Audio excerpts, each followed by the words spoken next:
आता है उसका। नवल किशोर बोलिए, आपकी बारी रिजल्ट का सवाल, रिजल्ट का सवाल प्रेस कॉन्फ्रेंस करेंगे। देखिए मानक जी, बहुत बहुत स्पष्ट है, जिन्होंने भी देखा होगा, मैं भी देखा हूं, तो मेरे मन में सवाल तो आएंगे ना कि जिस इलेक्टोरल बॉन्ड को अनकॉन्स्टिट्यूशनल सुप्रीम कोर्ट ने बताया, उसको भी प्रधानमंत्री डिफेंड कर रहे हैं।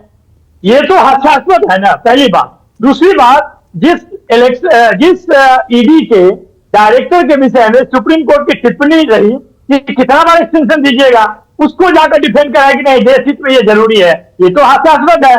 ठीक कह रहे हैं बात कही जी कि बहुत स्पष्ट तरीके से मन से समझाते हैं, बोलते हैं कि परिवारवाद से हम खिलाफ है। जो बाएं में बैठा हुआ है वो सम्राट चौधरी है, माँ बाप दोनों पॉलिटिक्स में, दाहिने में चिराग पासवान जी बैठे हुए हैं, बहुत अच्छे से समझाते हैं कि परिवारवाद से हम खिलाफ है। जिस तरह की बात उन्होंने आज तक की है इस देश में नरेंद्र मोदी जी, उससे लगता नहीं है। बोल रहे हैं कि नौकरी तो हम 2 करोड़ देने आए थे प्रति वर्ष, पता नहीं चल रहा है कि कहां गया।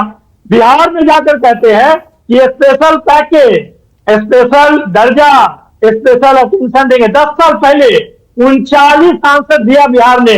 आप बताइए स्पेशल स्टेटस कहा गया, दर्जा कहा गया, अटेंशन कहा गया। सबसे बड़ा बेरोजगार प्रदेश उन्होंने बनाया। 17 साल में 17 नौकरी नहीं दिया। ये तो भला हो 17 महीने की सरकार। ये क्या बात हुई, 17 साल में 17 नौकरी नहीं दिया? कैसी बात कर रहे हैं? सुन लीजिए पहले, अरे सुन तो लीजिए।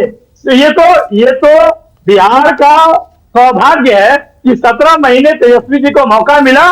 उन्होंने नीतीश कुमार जी को प्रभावित किया और उनमें एक नया जोश भरा कि 5 लाख नौकरी दिए गए। उससे परेशान हुआ बीजेपी ने, फिर सरकार तोड़वा दिया। ये देखिए आज बिहार में। अच्छा ओके, एक मिनट नवल, एक मिनट। आपने अभी कहा इलेक्टोरल बॉन्ड को सुप्रीम कोर्ट ने असंवैधानिक करार दे दिया और प्रधानमंत्री उसका बचाव कर रहे हैं। अरे भाई, कोर्ट ने लालू यादव को सजा दी, आप भी आज तक डिफेंड करते हैं उनको या नहीं करते हैं? बताइए। कहने का मेरा मतलब बड़ा सीधा सा है। देखिए सुनिए, नहीं एक मिनट सुनिए मेरी बात। कहने का मतलब बड़ा सीधा सा है भाई, आप हर कोई अपने उसका तो बचाव करेगा ही ना करेगा। कोर्ट के कहने के बाद बहुत सारी चीजें गैर कानूनी हो जाती हैं, लेकिन उसके बावजूद आप बताते हो ना कि नहीं भाई हम ठीक थे, हमारी मंशा सही थी, हमने गलत नहीं किया था, गलत इरादे से नहीं किया था। मानक जी, आपके शो पे कई बार मैं बोल चुका हूं कि जो सजा हुई 1 मई 2013 में, उसके साथ 5 केस बंद हुए थे। मोदी जी आकर खोले और 10 साल में उस केस का सीबीआई ने कोई उस पर अभी भी एक केस में सजा नहीं हुआ है। क्यों नहीं हुआ सिर्फ मोदी जी जानते हैं, क्योंकि लालू प्रसाद यादव सुप्रीम कोर्ट नहीं जा सकते हैं। जिस केस में सुप्रीम कोर्ट गए, डीए केस में बरी हुए, आपको भी मालूम है। ऐसा सवाल आप पूछते मोदी जी से तो हम भी ताली बजाते, मजा आता सुनने में। ये सवाल जरूरी है। देखिए जरूरी है कि अच्छा, इंटरव्यू देखा आपने या नहीं देखा? लास्ट में देखा, मैं बता रहा हूं।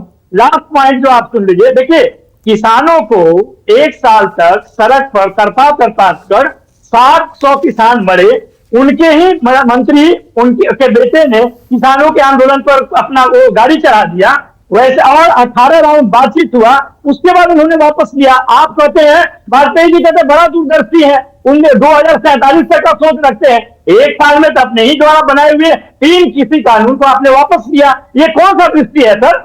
जो आप कहते हैं वो करते नहीं है, जो करते हैं वो कहते नहीं है। आप कहते हैं कि भ्रष्टाचार दूर कर दिए। इसी देश के एक नामी गामी समाचार पत्र ने यह रिपोर्ट किया कि 25 में से 23 जहां पर ईडी को भेजा गया, वो उनके साथ जाते ही ईडी ने सारे केस खत्म कर दिए। ये तो दृष्टि दिखता है कि भ्रष्टाचारी कौन है, व्यापारी के साथ कौन है, आम जनता के साथ कौन है। इंटरव्यू देखा नवल, आपने इंटरव्यू देखा? मैं तो कह रहा हूं इंटरव्यू नहीं देखने लायक है, फिर भी देखा और इसीलिए इतना बोल पा रहा हूं कि कहां से वो एनर्जी लाते हैं इतना झूठ बोलने का। व्यापार पे, रोजगार पे झूठ है, अर्थव्यवस्था पे झूठ है, इलेक्टोरल बॉन्ड पे झूठ है, भ्रष्टाचार पे झूठ है। कौन सा मुद्दा जिस पर झूठ नहीं बोले हैं बताइए? भारतीय जनता पार्टी बड़का झूठा पार्टी इसीलिए कहते हैं, बड़का झूठा पार्टी। जफर इस्लाम बोलिए, आपकी बारी है। झूठा पार्टी जफर इस्लाम, इसीलिए क्योंकि नेता ही जब झूठ बोलता है, कार्यकर्ता का क्या होगा? ये तो भाग में। ओके जफर इस्लाम बोलिए, जफर भाई बोलिए।